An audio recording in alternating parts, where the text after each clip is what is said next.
আমার রব্বে কারীম জানাই দিলেন, ইন্নামাল মুমিনুনা আল্লাযীনা ইযা যুকিরাল্লাহ, ইন্নামাল মুমিনুনা, যখন মুমিনদের সামনে, মুমিন বান্দা যারা হবে এই মুমিনদের সামনে যখন ইযা যুকিরাল্লাহ, আল্লাহর নামটা স্মরণ করা হবে, ওয়াজিলাত কুলুবুহুম, মুমিনদের অন্তরটা ভীত প্রকম্পিত হবে। কথাকার, যখন এই মুমিন কোরআন তেলাওয়াত শোনে মুমিনদের দিলটা স্থির হয়ে যায়, ভীত প্রকম্পিত হয়, কারণ কোরআন শুনলে একজনকার ভয় জন্মে। তিনি কে? আল্লাহ বলছেন, যখন মুমিনদের সামনে কুরআনুল কারীমের তেলাওয়াত করা হবে, মুমিনদের সামনে আল্লাহর নাম উচ্চারণ করা হবে, আল্লাহর নাম জপা হবে, ওয়াজিলাত কুলুবুহুম, মুমিনদের অন্তরটা ভয় দিয়ে কেঁপে উঠবে। আল্লাহ বলে শুধু তাই নয়, ওয়াইজা তুলিয়াত, ওয়াইজা, আর যখন তুলিয়াত মানে তেলাওয়াত করা হবে, পাঠ করা হবে, আলাইহিম, তাদের নিকট, আয়াতুহু, আল্লাহ রাব্বুল আলামিনের কুরআনুল কারীমের আয়াতগুলো, নিদর্শনগুলো যখন দুনিয়ার জমিনে কোনো মুমিনদের সামনে তেলাওয়াত করা হবে, আল্লাহ বলে ওই মুমিন বান্দারা যখনই আমার কোরআনুল কারীমের তেলাওয়াত শুনবে, যাদাতুহুম ঈমানাও ওয়া আলা রাব্বিহিম ইয়াতাওয়াক্কালুন। আল্লাহ বলে কোরআন শোনার কারণে আমি আল্লাহ ওই ব্যক্তিদের ঈমানের শান আর মানকে বাড়ায় দেব। আল্লাহু আকবার। কোরআন শুনলে মুমিনদের ঈমানের শান হয়ে যায়। তরবারির যেমন শান হয়, তেমনি মুমিন যতই কোরআন শুনবে, যতই আল্লাহর নাম জপবে, মুমিনদের এই যে ঈমানের শান মান যিনি বাড়ায় দেবেন তিনি কে? এই জন্য ভাই কোরআন শোনার দরকার আছে না নাই? এই জন্যই তো আবু জেহেল রাতের বেলা দাঁড়িয়ে দাঁড়িয়ে লং টাইম ধরে বিশ্বনবী মুহাম্মদ রাসূলুল্লাহ সাল্লাল্লাহু আলাইহি ওয়াসাল্লামের কাছ থেকে কোরআন তেলাওয়াত শুনতেন। আবু জেহেলও জানতো পৃথিবীতে যতগুলো কিতাব আছে, যত গ্রন্থ আছে, সর্বশ্রেষ্ঠ গ্রন্থ হলো মহাগ্রন্থ আল কোরআনুল কারীম। আবু জেহেল বলে, আমি যখন কোরআন শুনি আমার দিলটা ঠান্ডা হয়ে যায়, কিন্তু এটা মেনে নিতে পারি না, অহংকার করে। কি করে? এই জন্য আমরা অহংকার করা যাবে আমাদের? প্রিয় ভাইয়ের আমার, এই জন্য আল্লাহ বলছে আমার মুমিন বান্দারা কি হবে? ওয়া আলা রাব্বিহিম ইয়াতাওয়াক্কালুন, তারা সবকিছু আল্লাহর উপর নির্ভর করবে। মুসলমান ভাইয়েরা আমার, আল্লাহ রব্বুল আলামিনের যদি প্রশংসা আপনি করতে যান, এই আল্লাহর প্রশংসা করতে করতে দেখা যাবে সমুদ্রের পানি শেষ হয়ে যাবে। সমগ্র জমিনের গাছগুলো কলম বানাইয়া লেখা শুরু করলে এই কালি শেষ হয়ে যাবে, কিন্তু আল্লাহর প্রশংসা করা শেষ হবে না। কেন হবে না জানেন? আল্লাহ রাব্বুল আলামিন কোরআনুল কারীমের সূরা 3-এর 4 নম্বর আয়াতে আল্লাহ কোট করে জানিয়ে দিয়েছেন, লাকাদ খালাকনাল ইনসানা ফি আহসানি তাকওয়িম। আল্লাহ বলে, রে বান্দা, আমি আল্লাহ মানুষকে সুন্দর থেকে সুন্দরতম আকৃতি দিয়া, আমি আল্লাহ নিজেই বান্দাকে সুন্দর থেকে সুন্দরতম আকৃতি দিয়ে আমি আমার বান্দার সুরতটাকে তৈরি করে দিয়েছি। শুধু তাই নয়, এই আয়াতের উপর আজকের মেডিকেল সায়েন্স, আজকের বিজ্ঞান গবেষণা করে দেখে আল্লাহ তাআলা মানুষ সৃষ্টি করার পর আল্লাহ তাআলা মানুষের যে মস্তিষ্ক দিলেন, মানুষের কম্পিউটার নামক যে মস্তিষ্কটা আল্লাহ তাআলা দিয়ে দিলেন, এই মাথার মধ্যে কি আছে এইটা যদি শুনে যান, বিশ্বাস করেন আল্লাহু আকবার বারবার বলার ইচ্ছা করবে। আজকের বিজ্ঞান বলে আল্লাহ তাআলা মানুষের যে মস্তিষ্ক তৈরি করলেন, এই যে মাথাটা দিয়েছেন, এই মাথার মধ্যে 1000 মিলিয়ন নার্ভ সেল রয়েছে, অনুভূতি কোষ, এর মধ্যে আছে লক্ষ লক্ষ নার্ভ ফাইবার, মানে সূক্ষ্ম সূক্ষ্ম সুতার মতো। এগুলো পা থেকে, মাথা থেকে পা পর্যন্ত আপাদমস্তক ছড়িয়ে আছে। শুধু ছড়িয়েই নাই, বিজ্ঞান বলে পা থেকে মাথা পর্যন্ত এই নার্ভ ফাইবার এবং সূক্ষ্ম সূক্ষ্ম সুতাগুলো মাথা থেকে পা পর্যন্ত ছড়িয়ে থাকার পর ঘন্টায় 70 মাইল বেগে শরীরের প্রত্যেকটা অঙ্গ প্রত্যঙ্গের খবর মস্তিষ্কে পাঠিয়ে দেয়। আল্লাহু আকবার। মুসলমান বান্দা অন্ধকার রাতে যাচ্ছে, হঠাৎ করে সাপ বের হয়েছে, হালকা দেখা যায়, মস্তিষ্ক দ্রুত ইঙ্গিত দিবে, বাঁচতে চাইলে দৌড় দাও, সামনে সাপ। মুসলমান আস্তে করে যাচ্ছে, হালকা করে ঝিলিক দেখতেছে, এক জালেম তাকে কোপার জন্য আসতেছে রামদা নিয়ে, মস্তিষ্ক ইঙ্গিত দেয় তোমাকে মারার জন্য তুমি দৌড় দাও। বলেন তো এই ইঙ্গিতের ব্যবস্থা যিনি করে দিয়েছেন তিনি কে? পৃথিবীর সর্বশ্রেষ্ঠ প্রকৌশলী ইঞ্জিনিয়ার হলো আমার মালিক, যে মালিক এমনগুলো নার্ভ সেল, নার্ভ ফাইবার তৈরি করছেন, মুহূর্তের মধ্যে শরীরের প্রত্যেকটা অঙ্গ প্রত্যঙ্গের খবর আমাদের মস্তিষ্কে পৌঁছায় দেয়। বলেন আল্লাহু আকবার।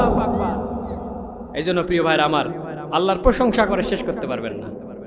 দরুদ পেশ করি সাইয়্যিদুল মুরসালিন খাতামুন নবীন আহমদ মুস্তাফা মুহাম্মদ রাসূলুল্লাহ ওয়ান আব্দুল্লাহ ইবনে মাসউদ রাদিয়াল্লাহু তাআলা আনহু বর্ণিত, আল্লাহ নবী সাল্লাল্লাহু আলাইহি ওয়াসাল্লাম বলছেন যে আমার যে বান্দারা, আমার যে উম্মতরা আমার প্রতি বেশি বেশি দরুদ শরীফ পাঠ করবে, কাল কিয়ামতের ময়দানে কঠিন মুসিবতের সময় ওই উম্মতরা আমি নবীর কাছাকাছি থাকার সুযোগ পেয়ে যাবে। বলেন সুবহানাল্লাহ।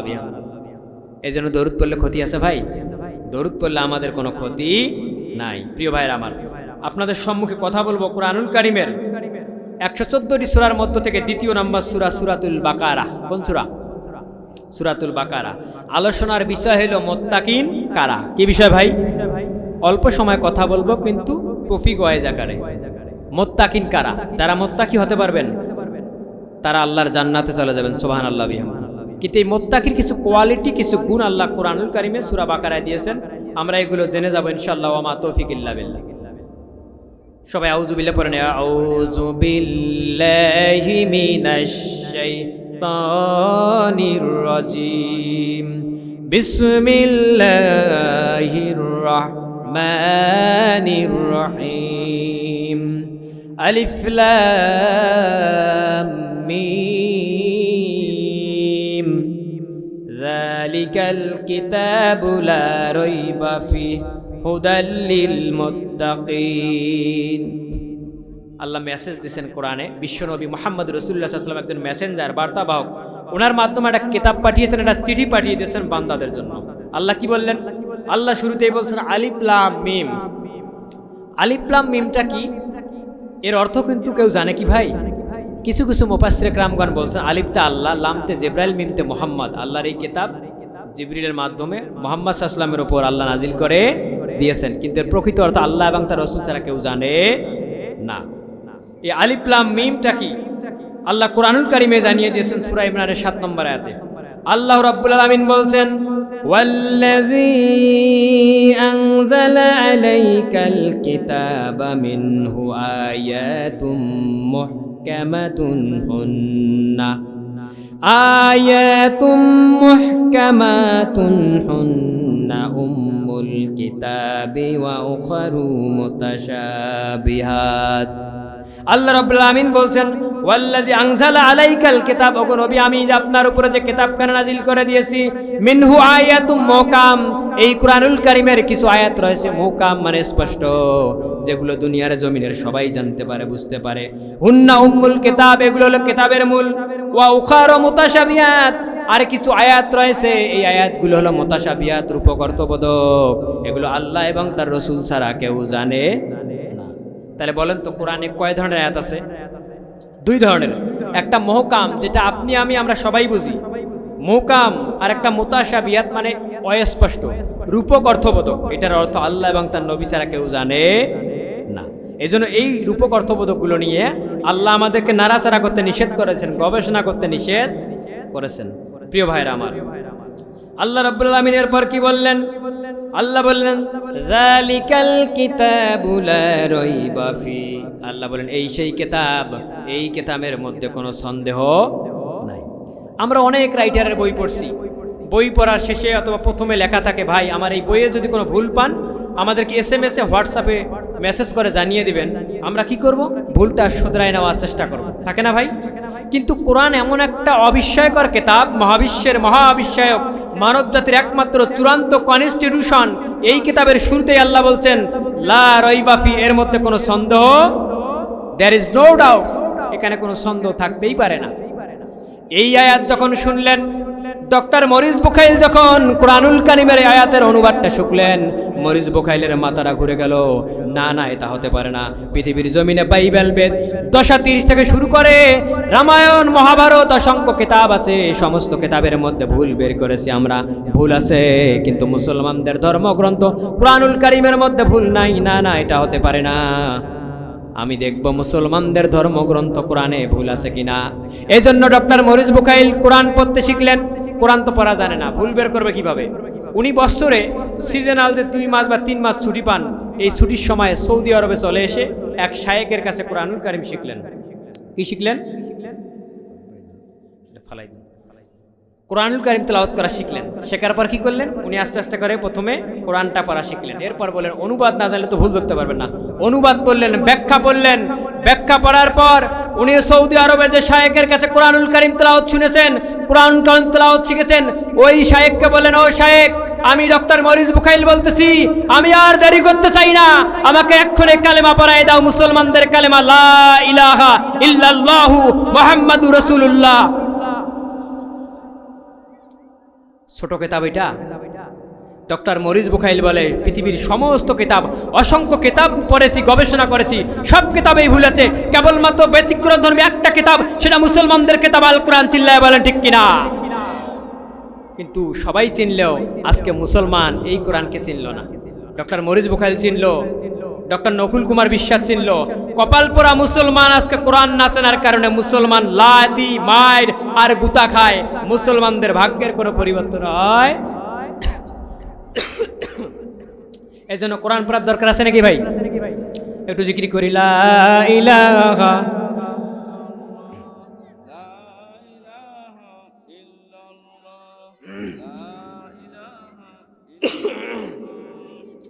লা ইলাহা লা ইলাহা লা ইলাহা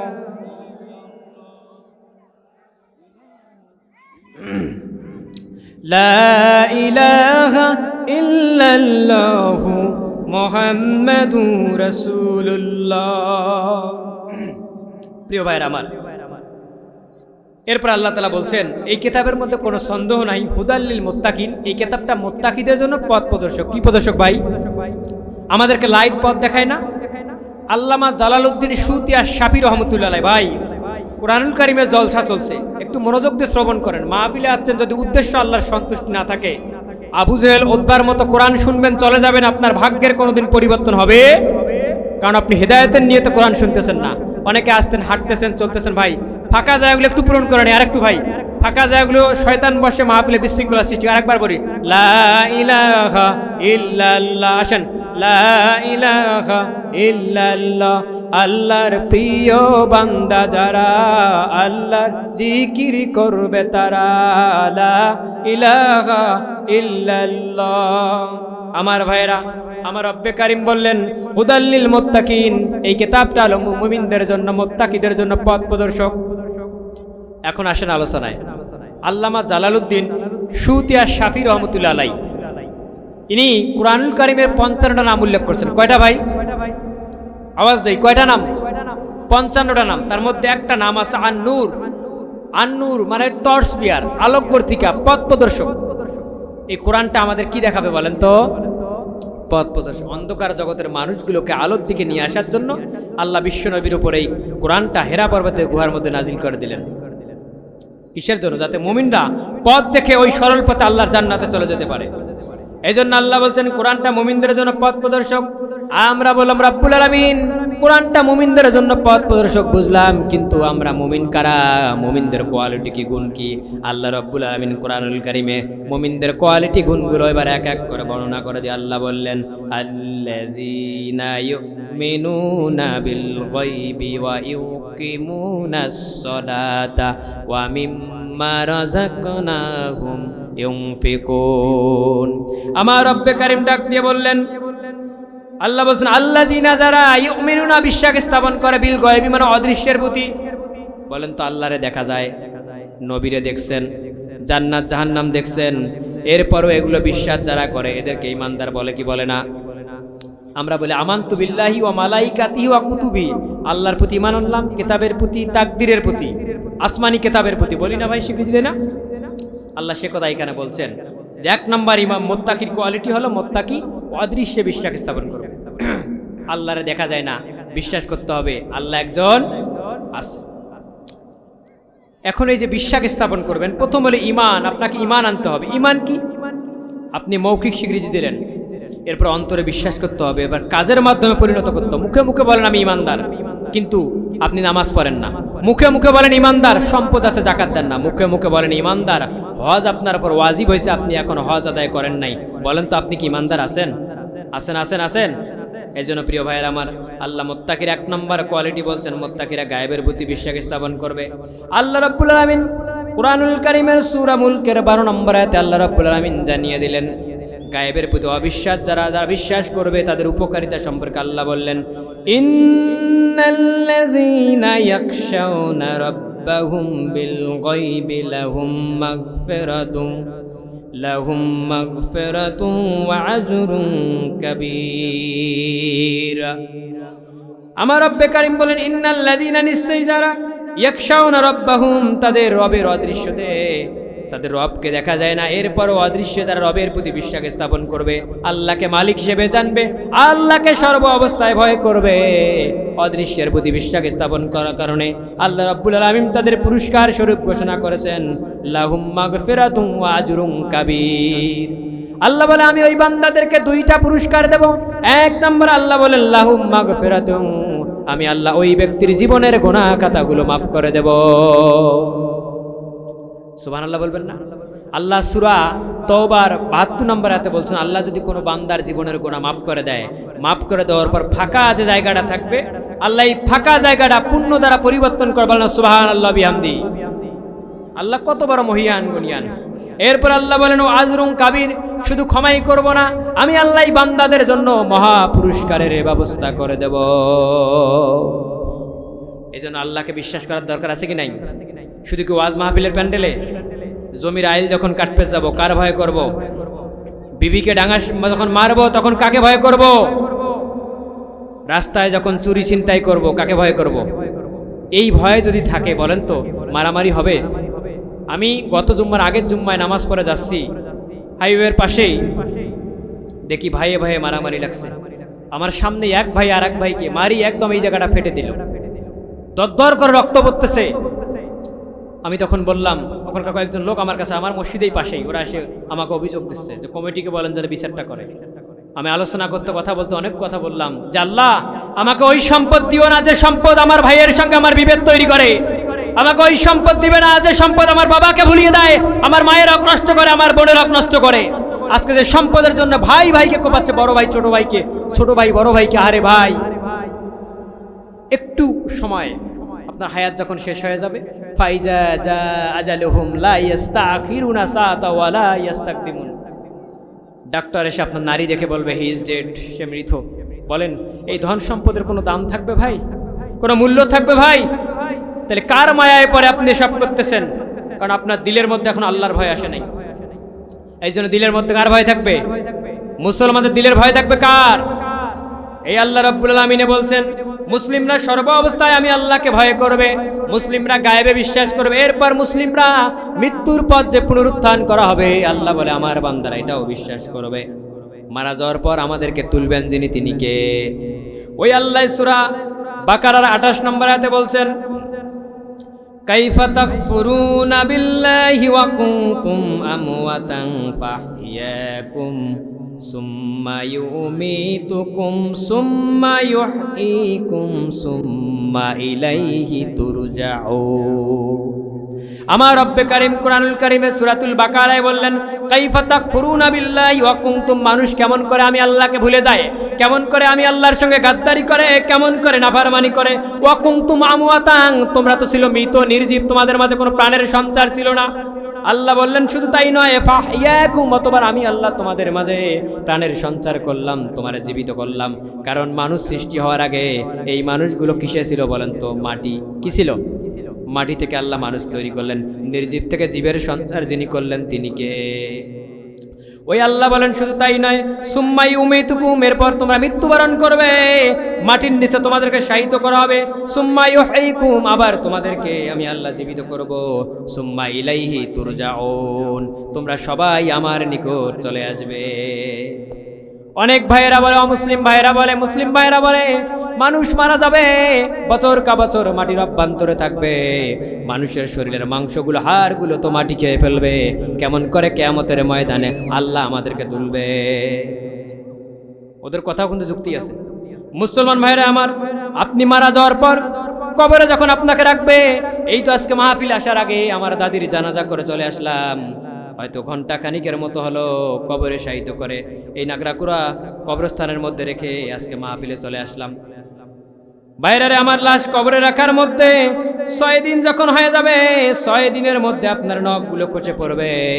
9 দিনের মধ্যে এত সুন্দর যে চুল, যে চুলের বাহারদারি করেন শাহরুখ খান চুল, সালমান খান চুল, এই 9 দিনের মধ্যে বিজ্ঞান বলে এই চুলগুলো সব পড়ে যাবে। 17 দিনের মধ্যে এত সুন্দর বডিটার এই ভুঁড়িটা ফেটে যাবে, নারী ভুঁড়িগুলো সব বাইরে চলে আসবে, একটা পোকা আপনার পায়ুপথে ঢুকে বাকি পোলাগুলোকে আমন্ত্রণ জানাবে, এমন দুর্গন্ধ সৃষ্টি হয়ে যাবে। বিজ্ঞান বলে ওই দুর্গন্ধ যদি কোনো মানুষ শোনে, ওই মানুষটা সঙ্গে সঙ্গে পাগল হবে, নতুবা মারা যাবে। 60 দিনের মধ্যে আপনার শরীরের মাংসগুলো সব কবরস্থানের মধ্যে খসে পড়ে যাবে। 90 দিনের মধ্যে আপনার শরীরের হাড়ের 206 প্রকার যে হাড় মানুষের শরীরের মধ্যে আছে, এই সমস্ত হাড়ের জোড়াগুলো খুলে খুলে যাবে। 1 বছর হয়ে যাবে, মানব দেহের সমস্ত হাড়গুলো মাটি খেয়ে ফেলবে। মুসলমান, কোন শরীরের বাহাদুরি করো, কোন শক্তির বাহাদুরি করো, কোন সম্পদের বাহাদুরি করো? মরে যা দেখেন মাত্র 15টা দিনের মধ্যে কবরের মধ্যে আপনার অবস্থা কি হয়। ওই লাশটা তুলে যদি কাউকে দিতে চায়, এমনি দিলেও কেউ নিবে নাকি? এত দুর্গন্ধ সৃষ্টি হয়ে যাবে, সব কিছু নষ্ট হয়ে যাবে। 1 বছরের মধ্যে হাড়ও খুঁজে পাওয়া যাবে না, মাটি খেয়ে ফেলবে। এই জন্য অনেক ভাইরা বলে, কেমন করে আল্লাহ আমাদের কিয়ামতের ময়দানে উত্তোলন করবে? হাড় তো সব কিছু মাটি খেয়ে ফেলবে, এই মানুষগুলো কেমন করে অস্থি গঠন করে দাঁড়িয়ে যাবে? তামাম পৃথিবীর সমগ্র অমুসলিমদের কথার প্রশ্নের জবাব দিয়া, অসংখ্য মুসলিম মুনাফিকদের প্রশ্নের জবাব দিয়ে আমার রব্বে কারীম কুরআনুল কারীমের সূরাতুল কিয়ামার 3 এবং 4 নম্বর আয়াতে আল্লাহ, আয়াতে কারিমা দুনিয়া সৃষ্টির 50,000 বছর আগে আল্লাহ তাআলা লাউহে মাহফুজের কলম দিয়ে লিপিবদ্ধ করলেন। সূরা কিয়ামার 3 এবং 4 নম্বর আয়াতে আল্লাহ বললেন, আয়াহসাবুল ইনসানু আল্লান নাজমা ইজামা বালা কাদিরিনা আলা আন নুসাউইয়া বানানা। আল্লাহু আকবার। আল্লাহ বলে, রে বান্দা, আইয়াহসাবুল ইনসানু আল্লান নাজমা ইজামা, তোমরা কি মনে করো মারা যাওয়ার পর কবরে তোমাদেরকে রাখবে? বছর কা বছর, মাস কা মাস কবরে থাকবা, তোমাদের শরীরের মাংস হাড়গুলো সব মাটি খেয়ে ফেলবে। আমি আল্লাহ তোমাদেরকে উত্তোলন করতে পারবো না, তুলতে পারবো না। আমি আল্লাহ তোমাদেরকে তুলবো, তোমাদের অস্থিগুলো দুনিয়ায় যেমন ছিল তেমন ভাবে তো গঠনই করব। শুধু তাই নয়, আল্লাহ তাআলা বললেন, বালা কাদিরিনা আলা আন নুসাউইয়া বানানা, দুনিয়ার জমিনে আমার প্রত্যেকটা বান্দা জীবিত থাকতে প্রত্যেকটা বান্দার আঙ্গুলের অগ্রভাগ, আঙ্গুলের ফিঙ্গারপ্রিন্টগুলো যেমন ছিল, আমি আল্লাহ কিয়ামতের ময়দানে এই বান্দাদেরকে যখন কিয়ামতের ময়দানে তুলব, প্রত্যেকটা বান্দার ফিঙ্গারপ্রিন্ট, আঙ্গুলের ছাপগুলো তেমনই থাকবে। আল্লাহু আকবার। অবাক করা কথা দেখছেন? কেন থাকবে জানেন? কারণ এই হাত দিয়ে আপনি কি করেছেন, কত অপকর্ম করেছেন, সব কিছু দেখা যাবে। আজকে হয়তো পুলিশ আসামি খুঁজতে পাবে না, আজকে হয়তো সাধারণ মানুষ বা যারা অন্যায় জুলুমের শিকার হয় তাদের পরিবারগুলো হয়তো বিচার পায় না, কিন্তু আল্লাহ সেদিন বিচার করবে না। আজকে দুনিয়ার জমিনে কাউকে হত্যা করার পর যদি কেউ না দেখে, ওই মানুষের সাক্ষী যেমন খুঁজে পাওয়া যায় না, কিয়ামতের ময়দানে এমন হবে নাকি? যেমন বর্তমান সময়ে গণতন্ত্র মঞ্চের নায়ক যিনি ছিলেন, মুখপাত্র ছিলেন ওসমান হাদি ভাই, ওনাকে মাথায় বুলেট দিয়ে এমনভাবে ওনাকে গুলি করা হয়েছে, উনি বেঁচে আছে কিনা মারা গেছে আল্লাহই ভালো জানে, এমন একটা অবস্থা সিচুয়েশনে চলে আসে। এখন সিঙ্গাপুরে নিয়েছে, আজকে শুনলাম এই যে পুলিশ প্রশাসন এত খোঁজাখুঁজি করতেছে, এখন পর্যন্ত শনাক্ত করতে পারে না, পারলেও বিভিন্নভাবে তাদেরকে সারিয়ে নেওয়া হয়। কিন্তু আল্লাহর কাঠগড়ায় যখন হবে, ওই দিন ফিঙ্গারপ্রিন্টগুলো ম্যাচ করবে কি করবে না? ওই রিভলভার পাল্লা দেখাবে, ভিডিও ফুটেজ দেখাবে, এই ব্যক্তি ওসমান হাদিকে এই এত AK-47 রিভলভার দিয়ে এইভাবে ওসমান হাদিকে গুলি করেছিল। দুনিয়ার জমিনে সে হয়তো কাউকে, প্রশাসন তাকে শনাক্ত করতে পারে নাই, আমি আল্লাহ আজকে শনাক্ত করে ওই জালেমের কাতারে ওকে দাঁড় করাবো। এই জন্য ফিঙ্গারপ্রিন্টটা কোথায় দেখাবেন? আল্লাহ কিয়ামতের ময়দানে তুলবেন যেমন ছিল। এই যে কোরআনে ফিঙ্গারপ্রিন্ট তথ্য দিলেন, এই ফিঙ্গারপ্রিন্টের আবিষ্কার কে করলেন ভাই জানেন কি? 1880-র দশকে তৎকালীন সময়ে বেঙ্গল পুলিশের আইজি এডওয়ার্ড রিচার্ড হেনরি, একটু মনোযোগ দিয়ে শুনবেন, তৎকালীন বেঙ্গল পুলিশের IG Edward Richard Henry crime ইনভেস্টিগেশনের কাজে আসামি ধরার জন্য 2 জন বাঙালিকে বেছে নিলেন। একজন হলো কুমিল্লার কসবা পাইগ্রামের কাজী আজিজুল হক, অন্য একজন হল হেমচন্দ্র বোস। কাজী আজিজুল হক ছিলেন গণিতবিদ। এই 2 জন 7,000 মানুষের ফিঙ্গারপ্রিন্ট একত্রিত করে একটা গাণিতিক সূত্র দাঁড় করালেন, যার মাধ্যমে মানুষকে আলাদা আলাদা ফিঙ্গারপ্রিন্ট যাচাইয়ের মাধ্যমে আলাদা আলাদা মানুষকে চেনা যায়। আলাদা কি করা যায়? চেনা যায়।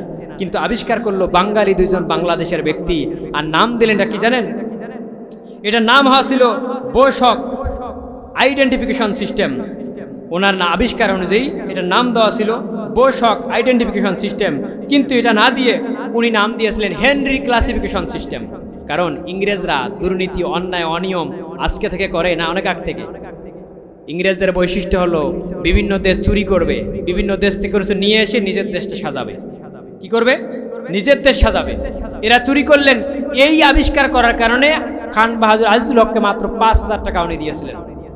প্রিয় ভাইয়ের আমার, আরও অনেকে বলেন যে খান স্যার ফ্রান্সিস গাল্টেন এই ফিঙ্গারপ্রিন্ট আবিষ্কার করে। আমার কথা এটা না, আমার কথা হলো এটা 1880-র দশকে কাজী আজিজুল হক, হেমচন্দ্র বোস বলেন আর হেনরি ক্লাসিফিকেশন বলেন, ফিঙ্গারপ্রিন্ট আবিষ্কার করলেন। এটা নিয়ে মানুষের মাথা ব্যথা, হারে বিজ্ঞানীরা, মুসলিমেরা ফিঙ্গারপ্রিন্ট আবিষ্কার করছে। কিন্তু আমার রব্বে কারিম, দুনিয়া যখন সৃষ্টি হয় নাই, দুনিয়া সৃষ্টির 50,000 বছর আগে লাউহে মাহফুজের কলম দিয়ে আল্লাহ তাআলা কোরআনুল কারীম যখন লিপিবদ্ধ করলেন, সেদিনই আল্লাহ তাআলা সূরাতুল কিয়ামার মধ্যে ফিঙ্গারপ্রিন্টের তথ্য জানিয়ে দিয়েছেন। আল্লাহ বলে, তোমরা যখন মারা যাবা, দুনিয়ার জমিনে প্রত্যেকটা বান্দার ফিঙ্গারপ্রিন্ট যেমন ছিল, তুমি যখন মারা যাবা, তোমাকে উত্তোলন করার পরেও বিচার কার্য যখন করব, প্রত্যেকটা বান্দার ফিঙ্গারপ্রিন্ট অনুরূপভাবে থাকবে। আল্লাহু আকবার। আজকে মুসলমানরা গবেষণা করে না ভাই, আল্লাহ ফিঙ্গারপ্রিন্টের তত্ত্ব কত আগেই কোরআনুল কারীমের মধ্যে দিয়েছেন। প্রিয় ভাইরা আমার, এই জন্য মুত্তাকির 2 নম্বর গুণ কি, 1 নম্বর গুণ কি বলছি ভাই? অদৃশ্যের প্রতি বিশ্বাস স্থাপন করবে। মুত্তাকির 2 নম্বর গুণ হচ্ছে যেটা, সেটা হলো সালাত প্রতিষ্ঠা করা। কি প্রতিষ্ঠা করা ভাই? আল্লাহ রাব্বুল আলামিন বলছেন মুত্তাকির 2 নম্বর গুণ হচ্ছে মুত্তাকি বান্দারা ওয়া ইউকিমুনাস সালাতের, নামাজ প্রতিষ্ঠা করবে। আল্লাহ নামাজ পড়তে বলে নাই। আল্লাহ বলছেন 82 বার কোরআনে আকিমুস সালাহ। আকিম শব্দের মেন শব্দ হলো কিয়াম করা, মানে দণ্ডায়মান হওয়া। নামাজ পড়া দাঁড়িয়ে থাকতে বলছে আল্লাহ। আল্লাহ বলছে আপনি নামাজ পড়বেন, আপনার পরিবারে, সমাজে, রাষ্ট্রে, পার্লামেন্টে আপনি নামাজের বিল পাস করবেন, নামাজ প্রতিষ্ঠা করবেন। এইটা হলো ইউকিমুনাস সালাহ। আর আমরা বলি শুধু চুপি চুপি নামাজ পড়বো, সুবহানাল্লাহ, আলহামদুলিল্লাহ, তাসবিহ জপবো। এটা কি ইউকিমুনাস সালাহ ভাই? আল্লাহ যেন বলছেন ওয়া ইউকিমুনাস সালাহ, আমার মুত্তাকিন বান্দা যারা হবে তারা নামাজ প্রতিষ্ঠার আন্দোলন করবে, সমাজে নামাজ কায়েমের জন্য কাজ করে যাবে। আল্লাহ রাব্বুল আলামিন এই নামাজ সম্পর্কে কোরআনুল কারীমের সূরা বনী ইসরাঈলের 78 এবং 79 নম্বর আয়াতে আল্লাহ রাব্বুল আলামিন বলছেন আকিমিস সালাতা লিতুলুকিশ শামসি ইলা গাসাকিল লাইলি ওয়া কুরআনিল ফাজর ইন্না কুরআনাল ফাজরি কানা মাশহুদা। আল্লাহ রাব্বুল আলামিন বলছেন আকিমুস সালাহ, আমার বান্দারা তোমরা নামাজ প্রতিষ্ঠা করো, লিদুলুকিশ শামসি ইলা গাসাকিল লাইল, সূর্য যখন হেলিয়া পড়ে তখন থেকে শুরু করে যখন রাতের অন্ধকারে পরিপূর্ণ হয়ে যায় তখন পর্যন্ত তোমরা সালাত প্রতিষ্ঠা করো। তাফসীর ইবনে কাসির এরা বলছেন আল্লাহ এখানে নামাজ প্রতিষ্ঠা করছে লিদুলুকিশ শামসি। দুলুক মানে হেলিয়ে পড়া, অর্থাৎ সূর্য যখন 12টার পর মাথার উপর থেকে একটু হেলিয়ে পড়ে তখন জহরের নামাজের আউয়াল ওয়াক্ত শুরু হয়। কোন ওয়াক্ত ভাই? জহরের নামাজের আউয়াল ওয়াক্ত। আল্লাহ এখানে জহরের নামাজের ইঙ্গিত দিচ্ছেন, যখন হেলিয়ে পড়বে মানে জহরের নামাজ থেকে শুরু করে ইলা গসাকাল লাইল, গসাকা মানে পরিপূর্ণ হয়ে যাওয়া, লাইল মানে রাতের অন্ধকার যখন পরিপূর্ণ হয় সন্ধ্যার পরে তখন ঈশার নামাজের আউয়াল ওয়াক্ত শুরু হয়। বলেন আল্লাহু আকবার। আল্লাহ কত সুন্দরভাবে নামাজের ব্যাখ্যা দিয়েছেন দেখেন। আমার রব্বে কারীম মাত্র আয়াতে কারিমার মধ্যে বললেন, রে বান্দা তোমরা নামাজ প্রতিষ্ঠা করো, জহরের নামাজ থেকে শুরু করে ঈশার নামাজ পর্যন্ত তোমরা নামাজ প্রতিষ্ঠা করো। এরপর আল্লাহ বললেন ওয়া কুরআনাল ফাজর, আল্লাহ বললেন এরপর ফজরের নামাজ কায়েম করো। আল্লাহ রাব্বুল আলামিন জহর থেকে শুরু করে ঈশার নামাজ একটা না বললেন, কিন্তু ফজরটাকে আলাদা করলেন কেন? আলাদা করার কারণ আছে কি নাই? 5 ভাইকে বাবা, 5 ভাইয়ের মধ্যে 4 ভাইকে আগে ডাকলেন, এদেরকে সবাইকে অনেক কিছু বলার পর পাঠিয়ে দেওয়ার পর আর এক ভাইকে ডাকলেন। বলেন তো এই 4 ভাইয়ের চেয়ে ওই ভাইয়ের গুরুত্ব কম না বেশি? আল্লাহ এখানে বললেন তোমরা জহরের নামাজ কায়েম করবা, আসরের নামাজ পড়বা, মাগরিব এশার নামাজ তোমরা কায়েম করবা। এরপর আল্লাহ বললেন ওয়া কুরআনাল ফাজর, ফজরের সালাত কায়েম করবা। এই ফজরের নামাজটা আলাদা বলার কারণ হলো ফজরের নামাজ একটা স্পেশাল সময়, একটা স্পেশাল নামাজ। এই নামাজের গুরুত্ব আমার আল্লাহর কাছে, আমার নবীর কাছে অনেক বেশি। ফজরের নামাজ আর আসরের নামাজের গুরুত্ব এত বেশি। বান্দাগুলো যে ফেরেশতাগুলো দুনিয়ার জমিনে ডিউটি পালন করে, এরা ফজরের সময় চলে যায় আবার দিনের বেলা ডিউটি করার জন্য। রাতের বেলা যারা ডিউটি করে এই বান্দা এই ফেরেশতাগুলো ফজরের সময় চলে যায়, আবার দিনে যারা ডিউটি করবে এই ফেরেশতারা ফজরের সময় চলে আসে। দুই ফেরেশতাদের পালাবদল হয় ফজরের সময়। আল্লাহ রাব্বুল আলামিন তো জাতিস সুদূর, ইন্নাল্লাহা কানা আলাইকুম রাকিবা, সূক্ষ্মদর্শী, সব কিছু জানেন আল্লাহ, সব কিছু দেখেন। তারপরও ফজরের নামাজের সময় দিনে ডিউটিরত রাতে ডিউটিরত ফেরেশতারা যখন আল্লাহর দরবারে চলে যায়, আর দিনে ডিউটি করার জন্য একদল ফেরেশতা আসে, যে ফেরেশতারা রাতের বেলা ডিউটি করে ফজরের সময় চলে যায়, আল্লাহ জিজ্ঞেস করে, আমার ফেরেশতারা তোমরা চলে আসার সময় আমার বান্দাকে কি অবস্থা দেখে এসেছো? ফেরেশতা বলে, আল্লাহ আমরা যখন দুনিয়ায় ডিউটির জন্য দায়িত্ব পালন করার জন্য যাই তখনও দেখেছি আপনার বান্দা নামাজে দাঁড়িয়ে, আবার যখন চলে আসি তখনও দেখি আপনার বান্দারা ঘুম থেকে উঠে প্রচণ্ড কনকনে শীতের মধ্যে উজু করে ফজরের নামাজের মধ্যে দাঁড়িয়ে আছে। আল্লাহু আকবার। ফেরেশতারা এদের জন্য ক্ষমা প্রার্থনা করতে থাকে। এই দুই নামাজের গুরুত্ব আছে না নাই ভাই?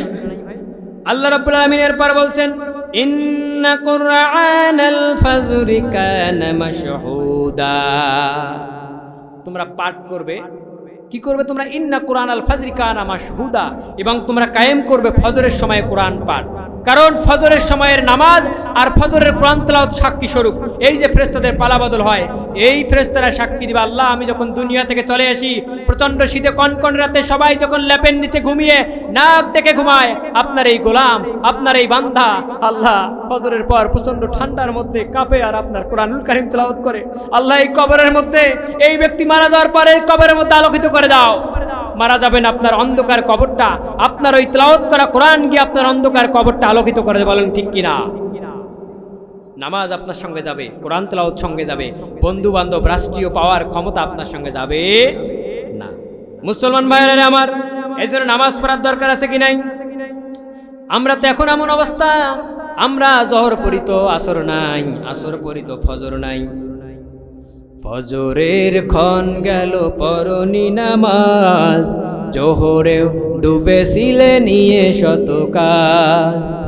ফজরের ক্ষণ গেল পরনি নামাজ, জোহরে ডুবেছিলে নিয়ে শত কাজ। হেলায় খেলায় গেল আসরের ক্ষণ, মাগরিবেও পড়লে না নামাজির সাজ। ঠিক কিনা?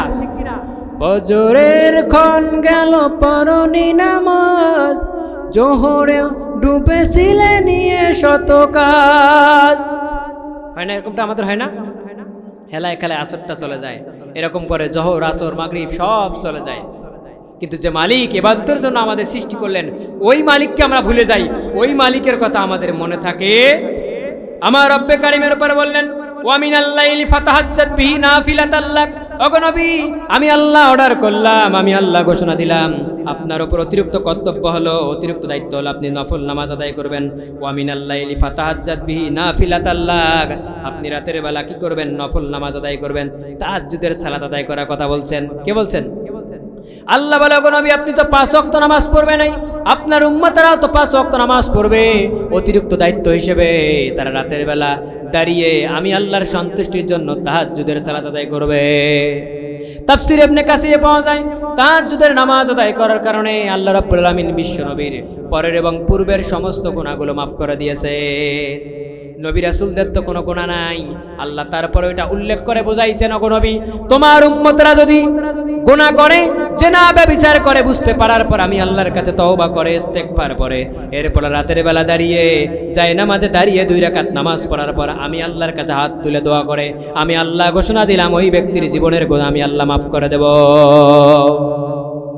এজন্য আল্লাহ বলছেন, ওয়া মিনাল লাইলি ফাতাহাজ্জাত বিহি নাফিলাতাল লাক, আপনি অতিরিক্ত দায়িত্ব হিসেবে রাতের বেলা দাঁড়িয়ে আপনি নফল নামাজ তাহাজ্জুদের নামাজ আদায় করবেন। আল্লাহ এরপর বলছেন, আসা আইয়াবআসাকা রাব্বুকা মাকামাম মাহমুদা, ওগো নবী আপনি যদি ফরজ নামাজ আদায় করার পর রাতের বেলা তাহাজ্জুদের সালাত পড়তে পারেন, আমি আল্লাহ আপনাকে এমন একটা প্রশংসিত স্থানে মাকামে মাহমুদের মধ্যে প্রবেশ করাই দেব, যেখানে প্রবেশ করার কারণে দুনিয়ার সমস্ত মাখলুক আপনার প্রশংসা করবে। শুধু মাখলুক নয়, স্বয়ং আমি রব আপনার প্রশংসা করব। আল্লাহু আকবার। এই জন্য তাহাজ্জুদ নামাজ পড়ার দরকার আছে নাই ভাই? প্রিয় ভাইরা আমার, আজকে আমরা কোরআন দিয়ে নামাজ পড়ি না? কোরআন অনুযায়ী হজ করি, জাকাত দেই, কিন্তু কোরআন অনুযায়ী সমাজ গড়ার দরকার আছে কিনা? আছে না ভাই? এই জন্য কবি বলেন, হে নামাজি নামাজি সমাজ কেন গড়ো না? বলেন, হে নামাজি নামাজি সমাজ কেন গড়ো না? কোরআন দিয়ে নামাজ পড়ো, সমাজ কেন গড়ো না? কোরআন দিয়ে নামাজ পড়ো, সমাজ কেন গড়ো না? আল কোরআনের সমাজ ছাড়া ও আল কোরআনের সমাজ ছাড়া ন্যায় ইনসাফ তো মিলবে না, সুবিচার তো পাবে না। ও নামাজি নামাজি সমাজ কেন করো না? বলেন, ও নামাজি নামাজি সমাজ কেন করো না? সমাজ গড়ার দরকার আছে ভাই। কেমন করে আপনি কোরআনুল কারীমের সমাজ গড়বেন? কেমন করে নামাজ দিয়ে সমাজ গড়বেন? আল্লাহ রাব্বুল আলামিন কোরআনুল কারীমের সূরাতুল হজের ৪১ নম্বর আয়াতে আল্লাহ বলছেন, তোমরা এমনিতেই কোরআনুল কারীমের সমাজ গড়তে পারবেন না। কেমন করে কোরআনের সমাজ গড়বো আমরা? আল্লাহ তাআলা কোরআনুল কারীমের সূরা হজের ৪১ নম্বর আয়াতে বলছেন, আল্লাযীনা ইম্মাক্কান্নাহুম ফিল আরদি আকামুস সালাতা ওয়া আতাউয যাকাতা ওয়া আমারু বিল মা'রুফি ওয়া নাহাউ আনিল মুনকার। আল্লাহু আকবার বলবেন না? আল্লাহ রাব্বুল আলামিন বললেন, পৃথিবীর জমিনে যদি মুসলমানরা ক্ষমতা পায়, মুমিনরা যদি ক্ষমতা পায়, ক্ষমতা পাওয়ার পর যখন পার্লামেন্টে যাবে, পার্লামেন্টে যাওয়ার পর 4টা আইন তারা পার্লামেন্টে আইন পাশ করে জারি করবে। চিল্লায় বলেন তো কয়টা? আল্লাহ বললেন, 1 নম্বরে ইমানদাররা যদি ক্ষমতায় যায়, প্রথম নম্বরে পার্লামেন্টে তারা নামাজের বিল পাশ করবে। বলেন তো কিসের বিল? এরপর আল্লাহ বললেন, এরপর ইমানদাররা যদি পার্লামেন্টে যায়, 2 নম্বরে জাকাত বিতরণ অর্থনীতি কায়েম করবে। 3 নম্বর আল্লাহ বললেন, ভালো কাজ তারা আইন পাশ করে জারি করবে। 4 নম্বর আল্লাহ বলছে, এই লোকগুলো সমাজের সমস্ত অন্যায় অশ্লীল কাজ বন্ধের জন্য পার্লামেন্টে আইন পাশ করবে। বলেন তো, এই 56 বছর 55 বছরে কেউ সংসদে কোরআন নিয়ে গেছিল? অনেকে গেছিল, তাদেরকে কাজ করতে দেওয়া হয়নি। কেউ এই 55 বছরে কোরআন অনুযায়ী দেশ চালাতে চায় নাই, নামাজ প্রতিষ্ঠা করতে চায় নাই, কোরআন দিয়ে দেশ শেখাতে চায়। কারণ যারা এই সংসদে গিয়েছিল এই 55 বছরে, আল্লাহর কোরআন অনুযায়ী, কোনো রাজনীতির কথা না, এই কোরআনের ব্যাখ্যা অনুযায়ী এরা কেউ ইমানদার ছিল না। কি ছিল না? এরা ছিল মুনাফিক। এরা দুনিয়ার ক্ষমতা পাইছে, পার্লামেন্টে গেছে, সরকার গঠন করছে, এদের নিজেদের পরিবর্তন হয়েছে, ছেলেমেয়েদের পরিবর্তন হয়েছে, ভাগ্যের পরিবর্তন হয়েছে, কিন্তু বাংলাদেশের মানুষের, বাংলাদেশের আকাশের, এই বাংলাদেশের ভূখণ্ডের কোনো ভাগ্যের পরিবর্তন হয় না। কথা বলেন ঠিক কিনা? কারণ মানুষের ভাগ্যের পরিবর্তন করতে হলে, দেশের পরিবর্তন করতে হলে একখানা কেতাবের দরকার। চিল্লায় বলেন, তার নাম কি? এই কেতাব কোরআনে যাওয়ার দরকার, পার্লামেন্টে যাওয়ার দরকার আছে না নাই? লিল্লাহে তাকবীর, লিল্লাহে তাকবীর। আপনাদের ভিটাল ফোর্স কমছে নাকি ভাই? মাঝে মাঝে একটু তাকবীর দিবেন যাতে ঘুম না ধরে আমার প্রিয় ভাইরা। এই জন্য আল্লাহ বলছেন, ইমানদারদেরকে যদি ভোট দিয়ে আপনি পার্লামেন্টে পাঠান, 1 নম্বরে নামাজের বিল পাশ করবে। তখন আর আপনাকে বলা লাগবেন নয়, মোবাইলে আলার্ম দেওয়া লাগবেন নয় যে এই যে নামাজের জন্য। তখন কি হবে জানেন? 1 ওয়াক্ত নামাজ না পড়লে 5000 টাকা জরিমানা, 5 ঘন্টা জেল। ফজরের আজান দেয়, আব্দুর রহিমের বাপ লেফের তলে গোল হয়, বাবাজ করে গোল হয়। যখন আইন পাশ হবে, আব্দুর রহিমের মা বলবে, আব্দুর রহিমের আব্বা ফজরের নামাজে যাবেন না নাকি 14 শিখের ভিতরে যাবেন? 5000 টাকা জরিমানা, 14 শিখের ভিতরে যাওয়া লাগবে। তখন দরবার করে উঠে ল্যাপ কম্বল ফালাই দিয়ে উজু করে আল্লাহর ঘরে মসজিদে যাবে কি যাবে না? এইভাবে, এই কারণে এত ওয়াজ করি, এত ওয়াসিয়ত করি, এত জলসা করি, নামাজ কায়েম হয় না, ইসলামী সরকার গঠন হয় না। কারণ কি? আমরা তো কোরআনের ফর্মুলা অনুযায়ী মানুষকে দাওয়াত দেই না রে ভাই। দেই কি ভাই? এই জন্য এই ফর্মুলার দাওয়াত দেওয়ার দরকার আছে কি নাই? আমার ভাইয়েরা রে, নামাজের ব্যাপারে বলছিলাম, আল্লাহর নবী বলছেন, ওয়ান উমার বিন রুয়াইবা রাদিয়াল্লাহু তাআলা আনহু বর্ণিত, তিনি বলেন, ক্বালা সামিতু রাসূলুল্লাহ সাল্লাল্লাহু আলাইহি ওয়াসাল্লাম, রাসূল সাল্লাল্লাহু আলাইহি ওয়াসাল্লামকে বলতে শুনেছি। এক ব্যক্তি বলছে, ইয়াকুলুলান ইয়ালুজুন নার আহাদুম সাল্লা ক্বাবলা তুলুশ শামসি ওয়া ক্বাবলা গুরুবিহা, আল্লাহর নবী বলছেন ওই ব্যক্তি তোমাদের মধ্যে, ওই ব্যক্তিরা কখনো আল্লাহর জাহান্নামের মধ্যে প্রবেশ করবে না। সাহাবা একরাম বলে, ইয়া রাসূলুল্লাহ, কারা সে ব্যক্তিগুলো? আল্লাহর নবী তখন বললেন, সাল্লা ক্বাবলা তুলুই শামসি ওয়া ক্বাবলা গুরুবিহা, যে মানুষগুলো সূর্য ওঠার আগে এবং সূর্য ডোবার পূর্বে এই দুই সময়ের নামাজ আদায় করবে, আল্লাহর হাবিব বলেন এই লোকগুলো আল্লাহর জাহান্নামের মধ্যে কোনোদিন যাবে না। আল্লাহু আকবার বলবেন না? লিল্লাহে তাকবীর, লিল্লাহে তাকবীর। আজকের মাহফিলের সভাপতি এবং বিশেষ অতিথিদের আগমন উপলক্ষে আমরা কোরআনুল কারীমের আজকের এই জলসা থেকে ওদেরকে অভিবাদন জানাচ্ছি। আল্লাহ যেন ওনাদেরকে আল্লাহ দিনের জন্য কবুল করে, আল্লাহুম্মা আমিন।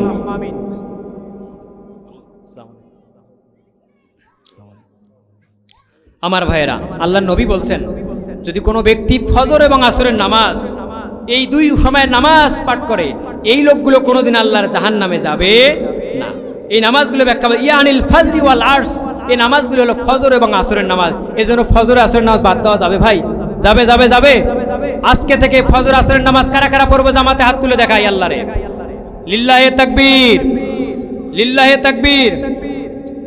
আল্লাহর নবী বলেন, ওয়ান আবি মুসা রাদিয়াল্লাহু তাআলা বর্ণনা করেন, ক্বাল রাসূলুল্লাহ সাল্লাল্লাহু আলাইহি ওয়াসাল্লাম মান সাল্লা বারদাইনে দাখালাল জান্নাহ।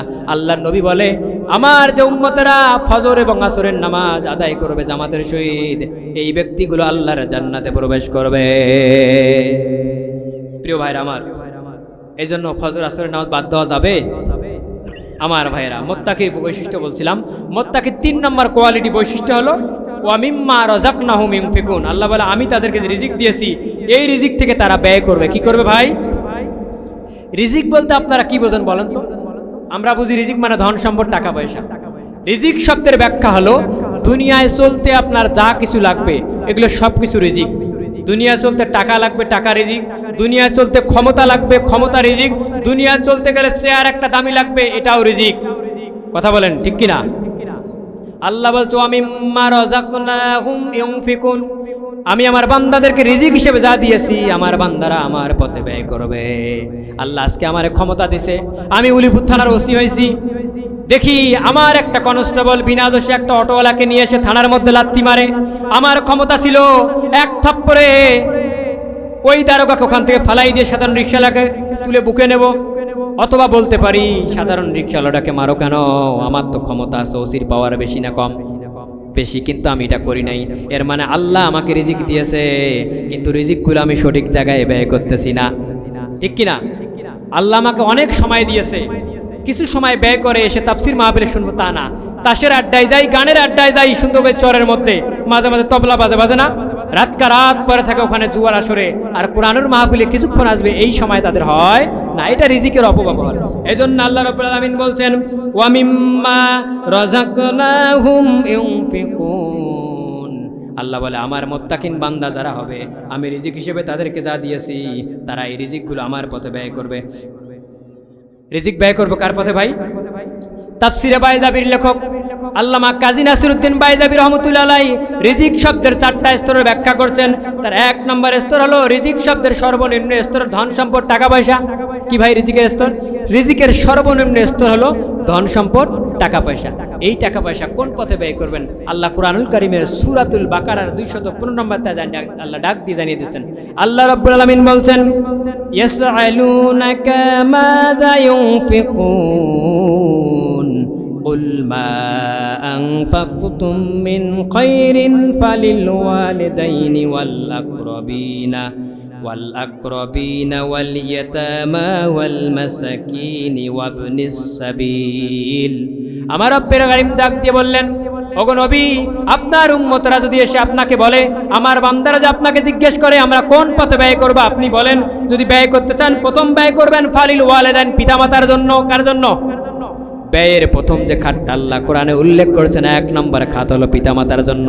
কারণ আব্বা আম্মার জন্য যে টাকা পয়সা ব্যয় করবেন, যে সময় ব্যয় করবেন, এগুলো কোনটার হিসাব আল্লাহ নেবে না, এগুলো সব আল্লাহর কাছে সদাকা হয়ে যাবে। এরপর আল্লাহ বলেন ওয়াল আকরাবিনা, নিকট আত্মীয়গণ। বাবা মারা গেছে, চাচা চাচি বেঁচে আছে, ঠান্ডায় বেচারার বেটিরে কাঁপতেছে, একটা কম্বল কিনে দেন রে ভাই, খাবার পায় না, একবেলা খাবার তাদেরকে দিয়ে দেন। এরপর ইয়াতিম মিসকিন যারা সমাজে থাকবে, এদেরকে আপনি আপনার সম্পত্তি কিছু অংশ দিবেন। গায়ে জামা নাই, শীতের মধ্যে আপনি একটা তাকে জাম্পার কিনে দিলেন, একটা কোট তাকে কিনে গিফট করলেন। এর মাধ্যমে আপনি কি করলেন?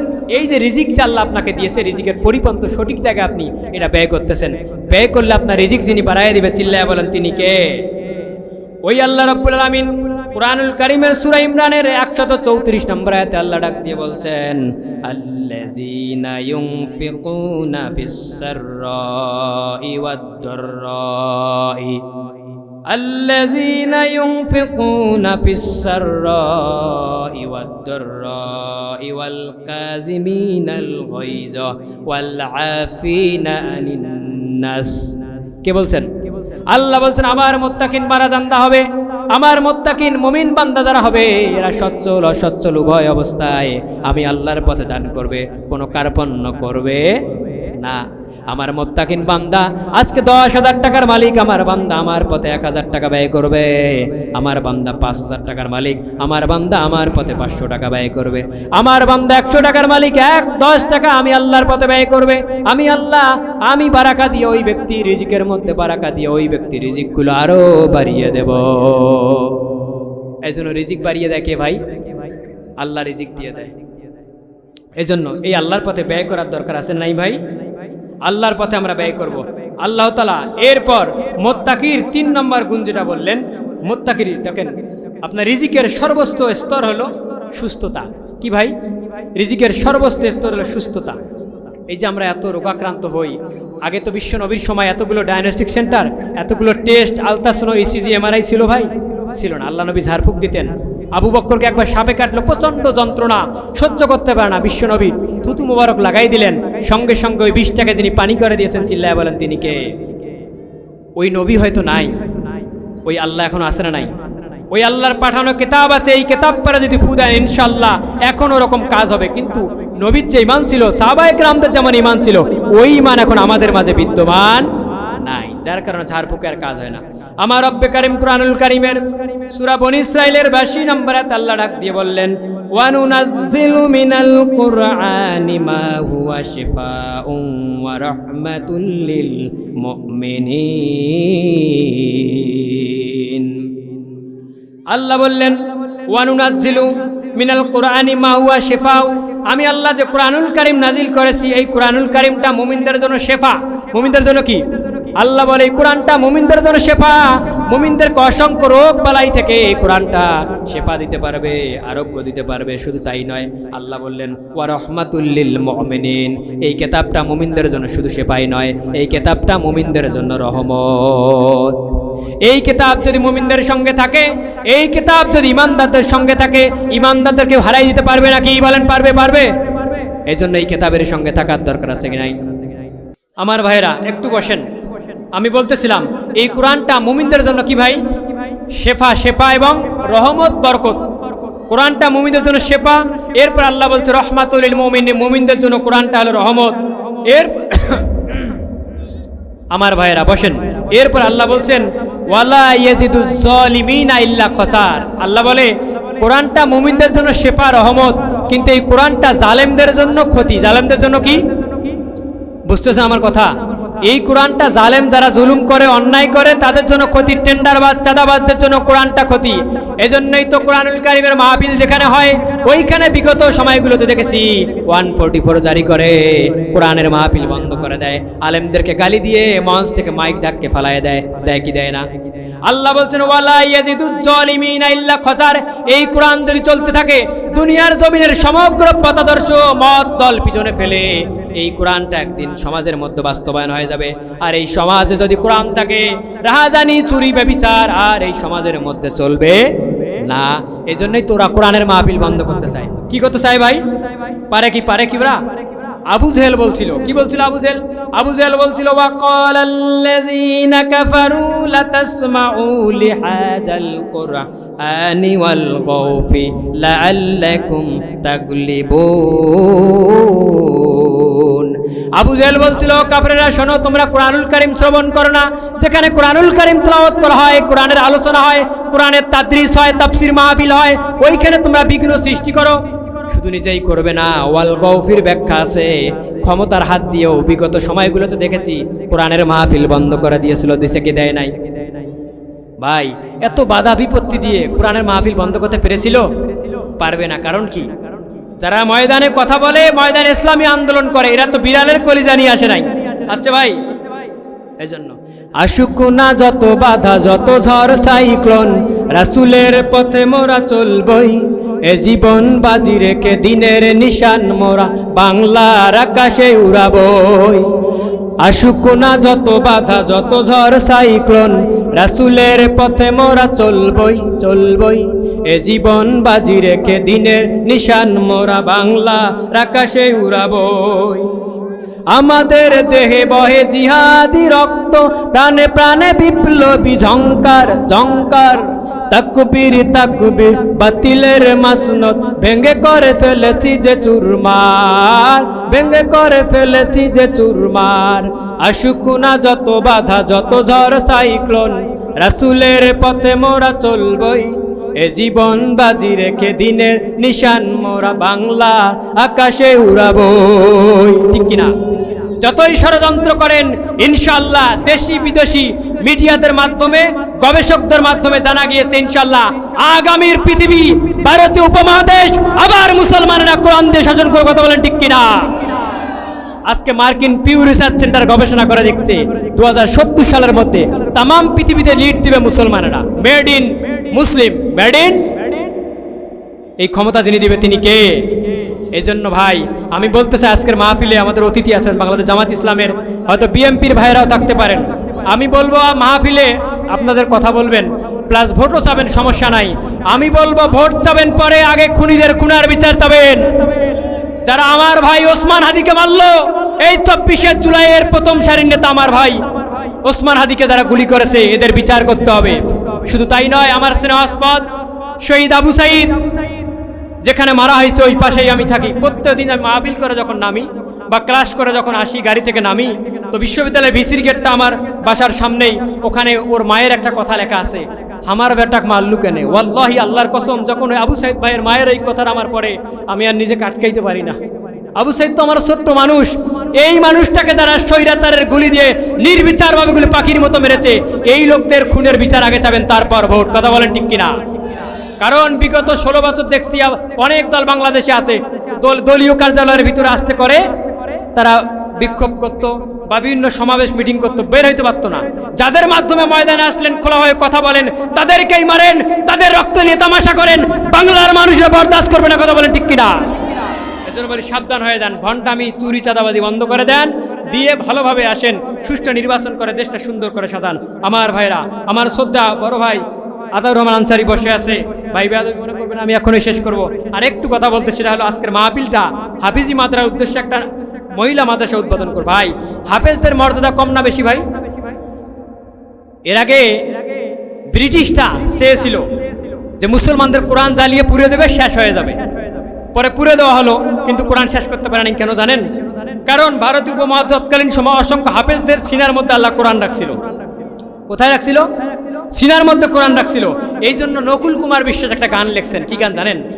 যদি আগুন লেগে ধ্বংস হয়ে যায়, যদি আগুন লেগে ধ্বংস হয়ে যায়, ধ্বংস হয়ে যায়, যদি আগুন লেগে ধ্বংস হয়ে যায় পৃথিবীর সব বইয়ের দোকান, তবে বিশ্ব থেকে হারাবে না পবিত্র কোরআন, তবে বিশ্ব থেকে হারাবে না পবিত্র কোরআন। ঠিক কিনা? করবে কেমন করে কোরআন ধ্বংস আগুনের হিতেজ, করবে কেমন করে কোরআন ধ্বংস আগুনের হিতেজ, আছে বিশ্বভরা অগণিত কোরআনের হাফেজ। ঠিক কিনা? যারা 2013 সালে আলেমদের কলিজায় সিনায় গুলি করেছিলেন, অসংখ্য হাফেজদের সিনায় গুলি করেছিলেন, আমি আমার ভাষায় বলতে চাই, আপনি হাফেজদের সিনায় গুলি করেন নাই, আপনি আল্লাহর পাঠানো কিতাবের মধ্যে গুলি করেছেন। কথা বলেন ঠিক কিনা? যার কারণে এমনভাবে বিদায় করেছে, লাঞ্ছিত করে জালেমদেরকে বিদায় আল্লাহ তাআলা নমরুদ ফিরআউনকে এভাবেই করছিল, এদেরকেও একই পন্থায় বিদায় করেছে। কথা বলেন ঠিক কিনা? এজন্য রহুল কুমার বিশ্বাস একটা হিন্দু মানুষ, উনি বলছেন ভাই হাফেজদেরকে আপনি কোরআন পুরে এটা নষ্ট করতে পারবেন না। কয়জন কাক পড়বেন? 2020 সালের একটা রিপোর্ট গবেষণায় দেখা গেছে সারা বিশ্বে হাফেজে কোরআনের সংখ্যা প্রায় 6.5 কোটি। আল্লাহু আকবার বলবেন না? এখন তো আরো অনেক বেশি হয়েছে। কয়জন হাফেজকে মারবেন? কয়টা কোরআন পুরাই দেবেন? অসংখ্য হাফেজের সিনার মধ্যে আল্লাহ কোতাব দিয়েছেন। দেখেন পৃথিবীতে বাইবেল বলেন, দশাতীর বলেন, বেদ বলেন, ত্রিপিটক বলেন, কোন কিতাবের হাফেজ আছে? আল্লাহর কিতাবের হাফেজ শুধু আছে, কোরআনের হাফেজ। এজন্য বলতে চাই প্রিয় ভাইয়ের আমার, এই হাফেজদের মূল্যায়ন করবেন, যে দিনী মাদ্রাসা করছে ভাইদেরকে যতটুকু পারেন আপনি সাহায্য সহযোগিতা করবেন। এর যা যতদিন মাদ্রাসা থাকবে আল্লাহ আপনাকে দিতেই থাকবে প্রিয় ভাইয়ের আমার। এই জন্য যতটুকু আলোচনা করলাম, আল্লাহ যেন আপনাকে আমাকে আমল করার তৌফিক দান করে, আল্লাহ জমিন আল্লাহ দিনের জন্য কাজ করার তৌফিক দান করে। ওয়াক আলহামদুলিল্লাহ রাব্বিল